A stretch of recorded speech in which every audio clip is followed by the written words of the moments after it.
се забраха. Как родиха тия хора та софийска диаспора? Как в столица се струпа тази наша яка група? Явно Господ тук ни прати да постигнем резултати. Бобошевските земляци са голям отбор юнаци. На незгоди се не дават, знаят как да оцеляват и да се осъществяват. Търсиш ли оправни шефки, не значи си бобошевки. Трябват ли ти бизнесмени, ползвай бобошевски гени. А земляците успяват и в другите държави. Италианските ергени търсят наши родни гени. Казват, Берлускони има бобошевка за любима. Че кораж добил да иска, дори и Данчето върчиска.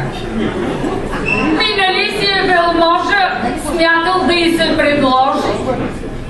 Ех бре дявол да го вземе, яко бобошевско племе.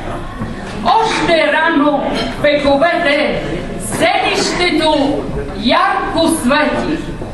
Кепов пише: няма дума, в той поречие на струма са вървели страшни гонки на кръстоносци с македонки. В резултат са се родили хубавици, самобили. В резултат са се прегнали достолепни генерали.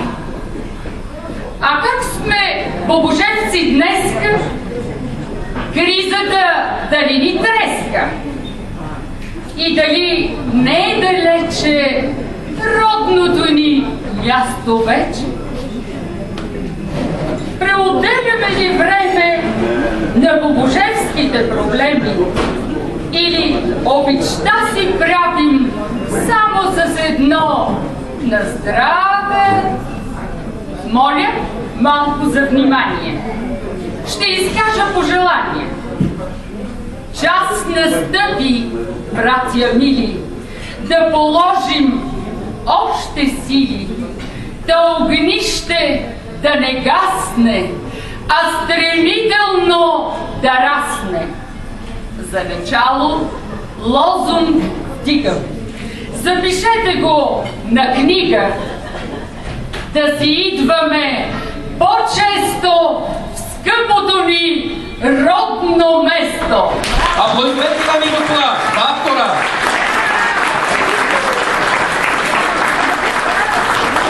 Здравейте, скъпи мои съграждани! Здравейте и вие, скъпи гости, дошли на традиционната среща на бобошевци в София, организирана от Сдружението Бобошевско възраждане.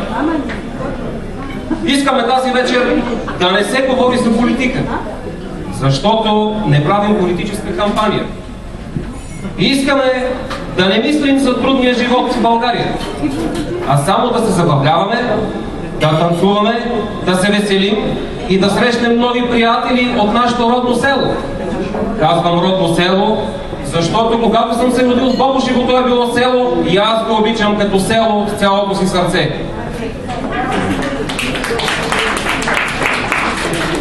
А сега ще помоля при мен да дойде капитана на кораба, диригента на оркестъра, командира на бригадата Мила Алексиева.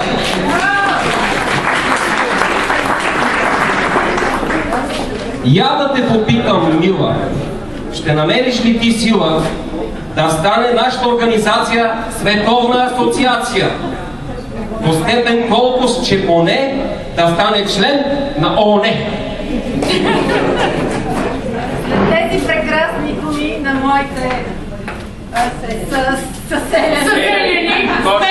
съселени, и аз исках да ви поздравя с едно стихотворение на Елис Велик за родното село, но ще го пропусна, защото на Иринка беше страхотна поемата за Бобошево. Не, ще го чуем. Искаме!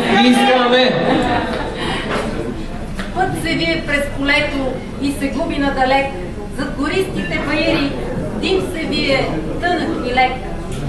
Там е моето селце родно, около голямата река. Хитни къщички се трупат, като баби на плака. Тясна уличка възвива, там до каменния мост. Как вълнувам се, като видя този изглед просто. Там е моята родна къща, там е тоя къс свещен, дето родна реч научи, дето зърнах първите. Там е моето родно Бобошево. С тези прекрасни думи на Елин Пелин ви поздравявам с добре дошли на традиционната ни земляческа среща, която е организирана от нашето сдружение Бобошевско възраждане. За нея спомогнаха също да бъде организирана и кмета на град Бобошево, както и Митко Кондев, който взе финансово и организаторско участие в нея. През изминалата година нашето сдружение направи финансово дарение на дамите от фолклорната ни група на читалища Лоза, с което ние помогнахме да се потвърдят нашите вековни традиции, за да може магията на песента и танца да се носи и през следващите години. През изминалата година нашето Бобошевско възраждане се здоби с две баби. Едната баба Ема Кацарска, която за трети път получи титлата си, и другата ни баба, честито Емка, и другата баба Веска Волева, която преди 2 седмици се здоби със своето първородно внуче Ники. Да се живи здрави, председател.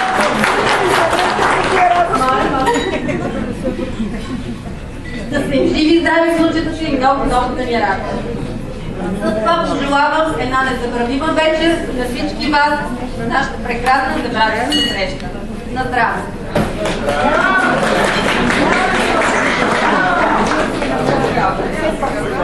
Thank you.